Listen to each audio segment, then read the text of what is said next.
Voilà, je vous retrouve donc pour notre marguerite. Donc là, ça posé. On va peut-être faire d'abord l'auvergnat. Donc l'auvergnat, c'est tout simple en fait. On prend, hein, il y avait la grosse pâte tout à l'heure. Là, on prend le petit morceau que j'ai étalé.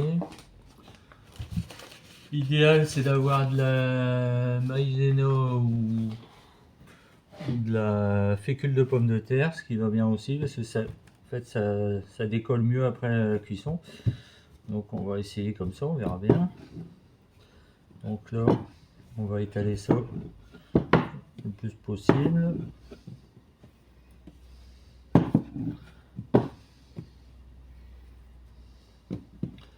Tout fin, tout fin.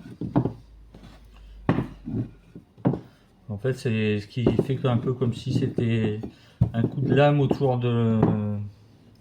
du pain. Sauf que là, c'est normalement la farine qui fait la réaction au four. Ce qui fait que le chapeau, on va dire, va lever au four. Si, là, on n'a pas de buée dans le four, donc je sais pas ce que ça va donner, on verra bien. C'est un essai pour vous montrer en fait.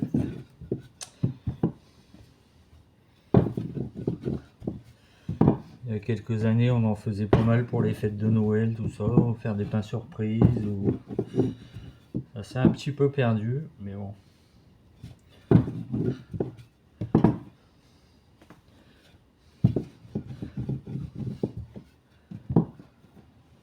On va pas le faire trop fin non plus, sinon ça risque de brûler au four. Voilà.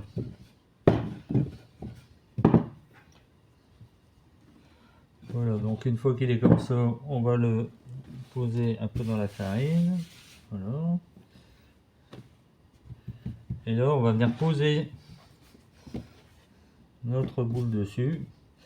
Et normalement, on va le mettre à pousser comme ça. Et on le retournera à la mise au four. Comme ça, la mise au four, normalement, ça fait un auvergnat. Le chapeau de l'auvergnat. Hop, je vais essayer de vous montrer. Voilà. Là, je vais le remettre à l'envers sur la couche.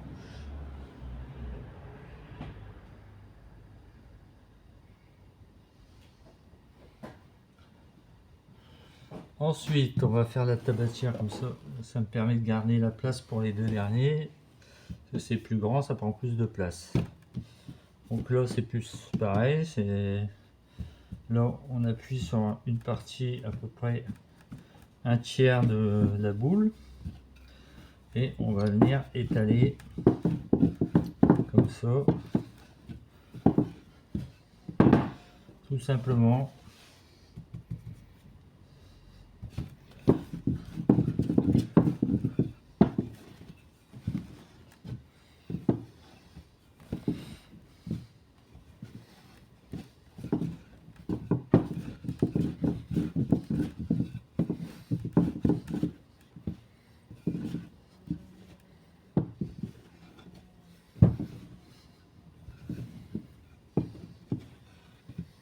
Voilà, pareil, on va pas les faire trop fines. On peut avoir peur de mettre un peu de farine quand même pour éviter que... En fait, celui-là, il faut que ça se décolle à la cuisson, donc il faut mettre un peu de farine quand même. Voilà, ça c'est pas mal. Et là, on vient le remettre par-dessus comme ça. Et pareil, on met à pousser sur le côté.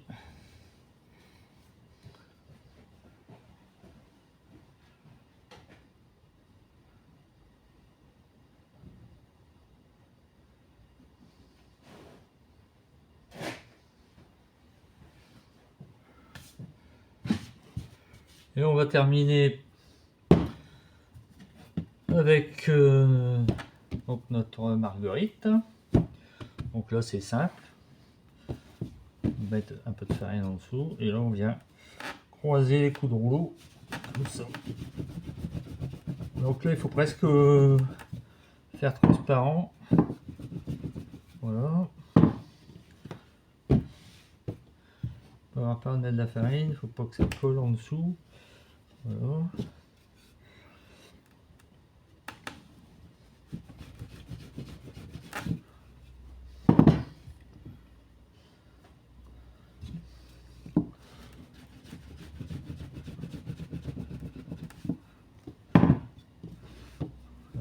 toujours croisé, bien en face.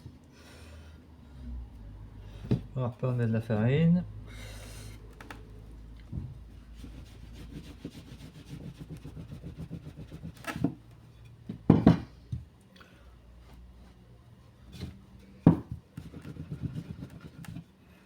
Voilà. Une dernière fois sur le côté haut.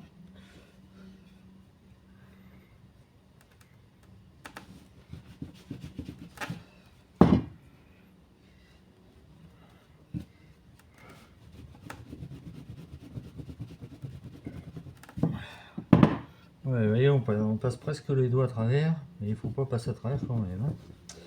Voilà. Et une fois qu'on a fait ça, donc là on prend notre boule qui elle ne sera pas farinée du coup. Et voilà. Donc là on va le mettre pareil sur l'envers. Donc là c'est tout un cinéma pour l'attraper. Faut avoir des bonnes mains.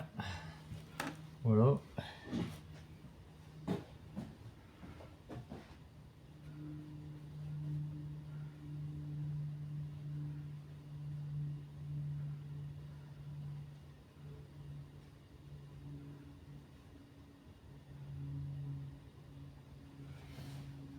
On verra tout à l'heure si on a été bon. Et là pour terminer, on va faire la petite couronne bordelaise. Donc là, pareil, on prend la petite boule qu'on avait préparée. On l'aplatit le plus possible. Faut que ça soit assez fin, que ça fasse exactement pareil qu'un coup de lame grillée.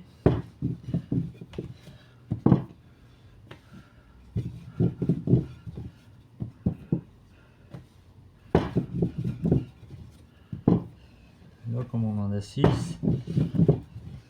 Quand c'est réussi, c'est sympa aussi, ça, la bordelaise. Ça fait un beau pain de table.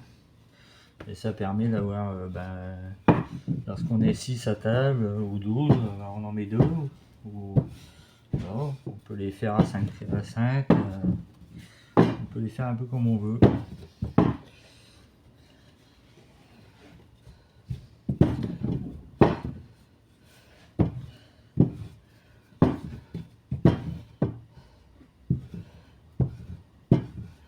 Voilà.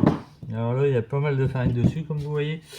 Alors là, ce que je fais, c'est... Là, pour l'instant, je vais pas pouvoir vous montrer trop celle-là. Je vous explique. Donc là, on va mettre les boules comme ça autour. On va trouer et on va venir poser par-dessus en collant sur les côtés, sur le dessus de truc. En fait, après, au four, on le retourne pour donner la forme définitive. Donc là, je peux pas le faire là parce que sinon je pourrais pas l'attraper sans l'abîmer. Donc je peux pas, malheureusement, je pourrais pas vous. Je vous le montrerai après une fois que je l'aurai posé. Je vais déjà la poser là-bas parce que là, je mets directement sur la couche.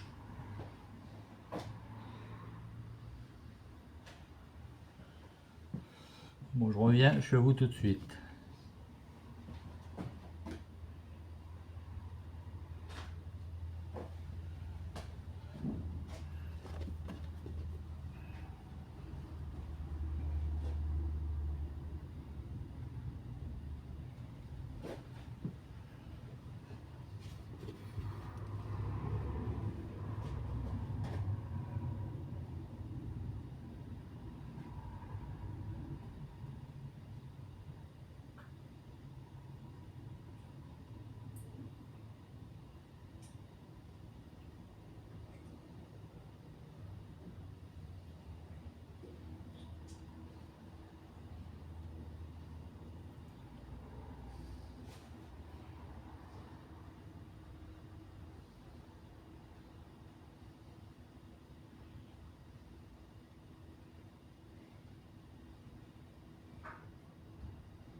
Voilà, donc je sais pas si on va avoir assez de longueur, si oui, si vous voyez bien quand même. Donc voilà, la couronne bordelaise, vous voyez, j'ai percé, et puis après j'ai pincé pour faire tenir le truc. Voilà, voilà. Donc je vous retrouverai tout à l'heure pour la cuisson, la conclusion. Voilà. À tout à l'heure.